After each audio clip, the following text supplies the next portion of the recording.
Hello everyone, मैं doctor Premvati Yadav. मैं आपको बता दूं, मैं एमडी अपनी साइकाइट्रिस्ट से कर रही हूँ। तो आज का जो हमारा टॉपिक है वो डिप्रेशन है। इसको चूज़ करने का बहुत बड़ा रीज़न है। अगर हम देखते हैं वर्ल्ड वाइड कि सबसे ज़्यादा अगर इंसान किसी चीज़ से ग्रसित है तो सबसे पहले नंबर पे जो आता है वो है हमारा कार्डियक डिसऑर्डर, मतलब हमारे हृदय की बीमारी। दूसरे नंबर पे आता है हमारे इन्फेक्शियस डिसीज़, कोई भी इन्फेक्शियस डिसीज़। तीसरे नंबर पे क्या है हमारा डिप्रेशन। तो जो ऊपर की दो बीमारियां हैं उसमें तो लोग आराम से चले जाते हैं, कोई भी ऐसा नहीं सोचता कि कोई दिक्कत है वहाँ जाने में। लेकिन जहाँ पे मेंटल डिसऑर्डर की बात आती है वहीं पे लोग घबराने लगते हैं, क्यों मिलना है डॉक्टर से, कोई दिक्कत नहीं है, अरे सबके साथ होता है। हम खुद से ही विचारधाराएं बनाते रहते हैं और एट द एंड हमें क्या देखने को मिलता है कि मेरे दोस्त ने सुसाइड कर लिया, मेरी फ्रेंड ने सुसाइड कर लिया, मेरे पड़ोस में सुसाइड कर लिया।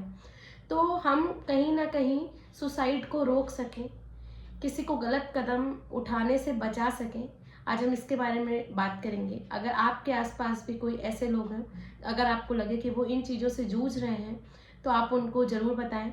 एक टेली मानस है जिसका मोबाइल नंबर है 14416।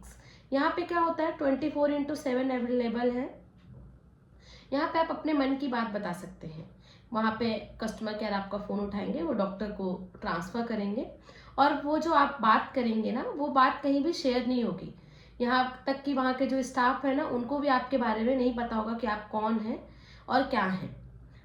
सारी डेटा आपकी सीक्रेट रहेगी, किसी के पास रिवील नहीं होगा। दूसरा क्या है, एक मनहित ऐप है, MANNHIT। मनहित ऐप में जब आप अपने आप को रजिस्टर करेंगे तो उसमें बहुत सारे क्वेश्चंस आएंगे। सबसे पहले तो ऑप्शन आएगा कि आप अंडर 18 हैं या एबव 18 है, तो उसके अकॉर्डिंग क्वेश्चन आएंगे। कुछ क्वेश्चंस आएंगे, उसको आपको मार्क करना है अपने अकॉर्डिंग कि अगर आपका उसमें मार्किंग दी हुई है, अगर आप उससे ज़्यादा आता है तो मतलब आप डिप्रेशन में हैं, या नहीं आता है तो आप नॉर्मल हैं। उसके अकॉर्डिंग आपको क्या करना चाहिए क्या नहीं करना चाहिए वो सारी चीज़ें ऐप में दी हुई हैं। मैं किसी चीज़ का कोई प्रमोशन नहीं कर रही, लेकिन मुझे लगता है कि मेंटली डिसीज़ के लिए भी सबको अवेयर होना चाहिए। तो आज का जो हमारा टॉपिक है डिप्रेशन, अब हम उस पर बात करने वाले हैं। डिप्रेशन ना एक परसिस्टेंट और परवेजिव फीलिंग है जिसमें पर्सन काफ़ी लंबे समय से, परसिस्टेंट मतलब चीज़ें बनी हुई हैं उसमें, होपलेसनेस, ऐसा लगता है कि अब वो कुछ कर ही नहीं सकता। जैसे कोई व्यक्ति है, एक बार एग्ज़ाम में फेल हुआ, 2 बार एग्ज़ाम में फेल हुआ, उसके बाद उसने खुद के अंदर क्या बैठा लिया, चीज़ें मुझसे होंगी ही नहीं, उम्मीद ही छोड़ दी। ठीक है। और ऐसी चीज़ें जिसमें उसका बहुत ज़्यादा मन लगता था, जिस चीज़ों को वो बहुत अच्छे से करता था, अब उन चीज़ों में उसका ध्यान का नहीं लगना, किसी भी चीज़ में कंसंट्रेशन नहीं कर पाना। इसके अलावा और क्या हो गया, वर्थलेस फील करना, मतलब उसको ऐसा लगता है कि मेरे जीवन का कोई मतलब ही नहीं है, मैं बोझ हूँ, मैं दूसरों पर भी बोझ हूँ, खुद पे भी बोझ हूँ, ऐसी फीलिंग आना और ये कंटिन्यूअसली बने रहना। इसके अलावा क्या देखने को मिले, अगर कोई पर्सन होपलेस हो, एकदम से आशा विहीन हो, किसी चीज़ की उम्मीद ना रखे, स्लीप डिस्टर्ब देखने को मिले, मतलब 8 घंटे की जो स्लीप होती है वो ना सो रहा हो, टुकड़ों में सो रहा हो, नींद आने में दिक्कत आ रही हो, चिड़चिड़ापन देखने को मिल रहा हो, मूड जो ना लो मूड फील करता हो, मतलब जिस चीज़ में मन लगता था मन का ना लगना, चिड़चिड़ापन होना, खुद पे शक करना, खुद की कितनी उसकी पोटेंशियल है वो भूल जाना, मतलब अपनी ताकत को फील ना कर पाना कि हाँ मैं इन चीज़ों को कर सकता हूँ, जो भी हमारी पोटेंशियल होती कि हाँ मैं एक दिन में इतनी सारी चीज़ें कर सकती हूँ, पर वो ऐसा पर्सन जो कुछ भी करे तो लगे नहीं यार मुझसे नहीं हो पाएगा। अगर ऐसी किसी में ऐसी फीलिंग परसिस्टेंट बनी हुई है काफ़ी लंबे से, तो भी हम सोच सकते हैं कि हाँ ये डिप्रेसिव हो सकता है। इसके अलावा हम देखते हैं कि एपेटाइट में भी बहुत ज़्यादा फर्क पड़ता है, या तो पर्सन बहुत ज़्यादा खाना खाने लगता है या तो बिल्कुल से खाना नहीं खाता है। उसके अलावा हम देखते हैं कि वेट लॉस देखने को मिलता है कई बार, और कई बार बहुत ज़्यादा वजन बढ़ जाता है। जब हम बहुत ज़्यादा स्ट्रेस में होते हैं ना, एंजाइटी में होते हैं, तो उसकी वजह से हमें वजन बढ़ता हुआ बहुत ज़्यादा दिखाई देता है। तो यहाँ पे वैसा भी देखने को मिल सकता है। अगर ऐसा हो तो हम बोल सकते हैं कि हाँ पर्सन डिप्रेसिव स्टेट में जा रहा है। इसके अलावा क्या देखते हैं कि हाँ हम कंफर्म कर सकते हैं कि हाँ ये डिप्रेशन ही है। तो अगर कोई पर्सन काफ़ी लंबे समय से कोई एक चीज़ हुई, एक घटना, उसी घटना को लेके वो काफ़ी लंबे समय से सैड फील कर रहा, और वही एक घटने को लिए वो 2 हफ्ते तक बैठा हुआ है, बार बार डिप्रेसिव फील करता है, सैड फील करता है, तो लोगों से मिलना जुलना अवॉइड करता है, बहुत कई बार सुसाइडल टॉक्स भी करता है। अगर ऐसा देखने को मिल रहा हो तो हम सोच सकते हैं कि हाँ डिप्रेसिव स्टेट में है।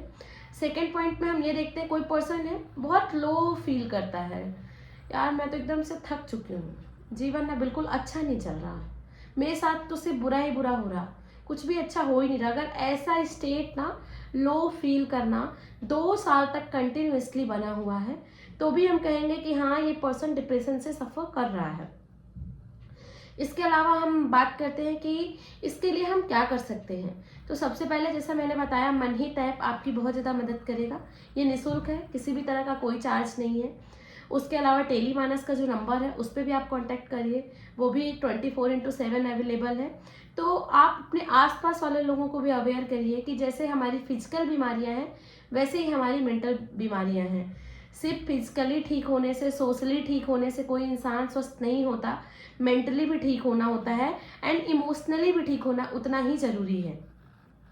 तो जैसे ही डिप्रेशन बढ़ते जा रहा है, जैसा कि वर्ल्ड वाइड 3rd नंबर पे है डिप्रेशन, जिससे सबसे ज़्यादा लोग सफ़र कर रहे हैं, तो कोशिश करिए अगर आपके आसपास कोई ऐसा है जो आपको देख के लगता है कि कुछ एबनॉर्मलिटी है, हो सकता है आगे आने वाले टाइम में कोई घटना ये कर ले, कुछ गलत काम कर ले, उससे पहले उसे पास के सरकारी अस्पताल में या कहीं पे भी जहां आपको लगता हो, आप गूगल मैप में करेंगे वो मनहित ऐप के थ्रू, तो आपको मिल जाएगा कि कहाँ पे मेंटल हॉस्पिटल्स हैं, डॉक्टर्स है, साइकाइट्रिस्ट है, साइकोलॉजिस्ट है। ऐसा नहीं है मेंटल हॉस्पिटल में जाने से इंसान पागल हो जाता है, सबको ज़रूरत होती है, सिर्फ पागल लोग नहीं जाते।